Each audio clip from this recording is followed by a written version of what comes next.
So it's Monday morning, you've just wrapped up what you think was a stellar presentation. You strutted out of the conference room like you had just won an Oscar.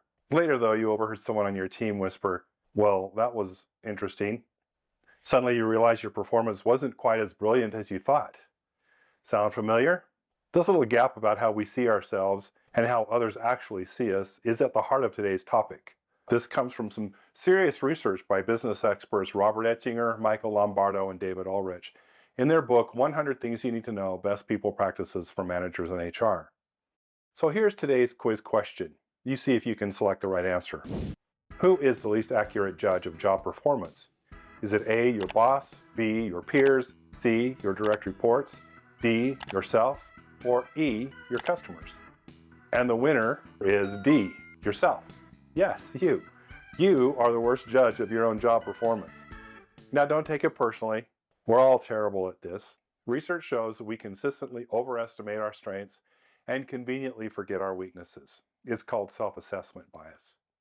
Think about it. Have you ever met someone who proudly declares, "I'm such a people person," while leaving a trail of eye rolls and awkward silence in every meeting?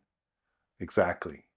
In fact, studies show self-ratings are most accurate when it comes to strengths, but least accurate for weaknesses, interpersonal skills, and emotional intelligence.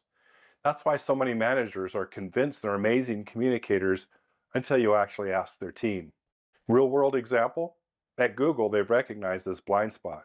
That's why they've pioneered Project Oxygen, a massive study of management effectiveness. They found that the best insights didn't come from how managers rated themselves, but how their teams experienced them day to day. Self-perception was almost irrelevant compared to peer and direct report feedback. Organizations lean on 360-degree feedback tools, collecting perspectives from bosses, peers, and subordinates. This builds a much fuller, more accurate picture on performance. Another example? At Netflix, team members are encouraged to give direct, candid feedback regularly. This isn't just about honesty, it's about counteracting the fact that if we only rely on self-assessments, we'd be way off. Research also indicates that we tend to judge ourselves by our intentions, but others judge us by our observable behaviors, what we actually do. And let's face it, most of us are on autopilot more than we'd like to admit. If self-assessment worked, everyone would know exactly where they stood and career development would be a breeze. But it doesn't. That's why outside feedback is essential if you want to grow, whether you're climbing the corporate ladder or just trying not to be the opposite version of that people person nobody likes. So to wrap it all up, you are the least accurate judge of your own performance. It's not your boss, it's not your peers, it's not even your customers, it's you. And that's okay because now we know. The trick is to embrace feedback from others. Involve your colleagues, managers, and direct reports. Use tools like a 360-degree feedback because if you rely only on yourself, you're like a sailor navigating without a compass.